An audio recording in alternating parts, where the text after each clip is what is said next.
Hi, good morning. Today, I want to tell you about Dead Boy Detectives because I almost didn't watch it, which would have been a mistake since it turns out it was basically made for me. And of course, Netflix knew that. That's why they advertised it to me for a week before it even released. But I didn't realize until about 5 minutes into the first episode. So let me set the scene.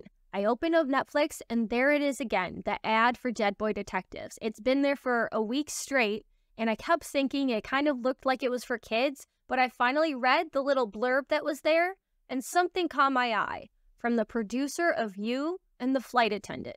Okay, fine, I'll give it a shot. The show starts in the middle of a case and a chase as the boys, Edwin and Charles, are trying to free a World War I ghost from a gas mask that has possessed him and sent him on a rampage. When they succeed and save him, it's time for the ghost to move on, but the two dead boys have to hide because when Death comes to collect him, she would take them too. Death shows up and the spirit's like, "Do I know you?" And I'm like, "Do I know her?"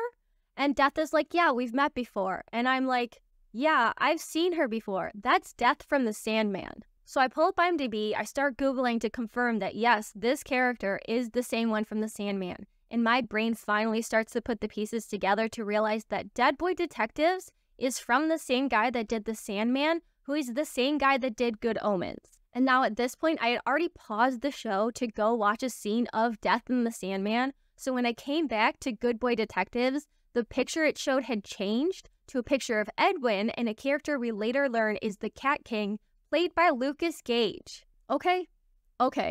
I guess Netflix was right to shove this show in my face because we have ghosts, we have the Good Omens Sandman guy, we have a producer from You, we have Lucas Gage also from You, and we have little mysteries to solve every episode, along with a few overarching plot lines that last the entire season. Made for me.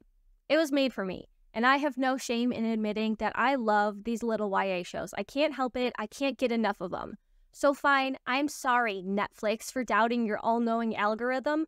That's my bad. So a quick overview of Dead Boy Detectives is that it follows Edwin, who died in 1916, and Charles, who died in 1989, as they solve cases of ghosts with unfinished business to help them cross over into whatever afterlife awaits them, while avoiding death themselves so they can stay on Earth.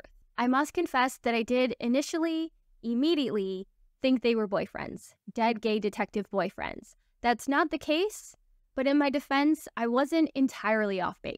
The boys' first case leads them to Crystal Palace, who is a person, not a place. Also not a ghost, but she can see the boys because she has psychic powers. Her powers lead the three of them to a case in Port Townsend, which I think is in Washington.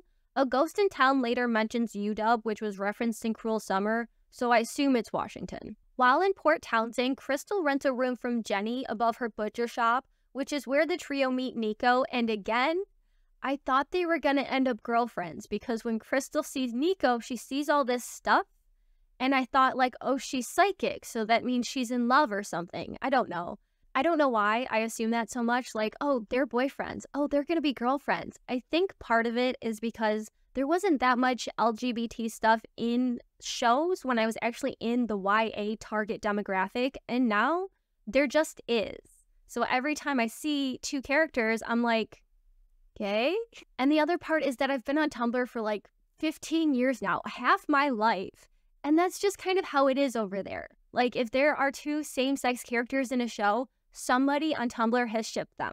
But that's not the deal with Crystal and Nico. It just turns out to be another case for the two dead boys and one sad psychic girl to solve. Also in Port Townsend is where the characters, but mostly Edwin, meet the Cat King, who, like I said, is played by Lucas Gage. And he's a weird character because I didn't know how I was supposed to feel about him since he's charming, I guess, or he's supposed to be, but he's also kind of clearly predatory. And so I read afterward that it was intentional for his character to be like that, to be reflective of some of the show's writers' own experiences. So if you're looking for a fun new show to watch, I would recommend checking out Good Boy Detectives. If you watch The Midnight Club or the latest Goosebumps or even Sandman or Good Omens, I think it would be a pretty good fit for you. The show released on April 25th, so it's been out for a little over a week, and I don't really have any way to gauge the reception of it because on one hand, I haven't seen much about it, but on the other hand, I don't know where I would see anything about it anyway because I was busy watching it and I'm not really like online. Maybe I should be worried that I haven't seen any gift sets of it on Tumblr, but it's sitting pretty good on Rotten Tomatoes with a 93.85. So I don't really know what the chances of another season are. And I really hate this feeling after watching a show in the age of streaming where it's like, wow, I like that. Is it going to be immediately canceled? It kind of forces me to watch something and, yeah, enjoy it and maybe make a video about it, but then just stop thinking about it until a new season is announced, or honestly, until production has started on a new season, because I don't even trust Netflix announcing new seasons since they can just change their minds. So I don't know what to think, but I mean, it did take Netflix 3 months to announce the continuation of The Sandman. So in the meantime, go watch Dead Boy Detectives, tell your friends to watch it, and I guess we'll check back in 3 months.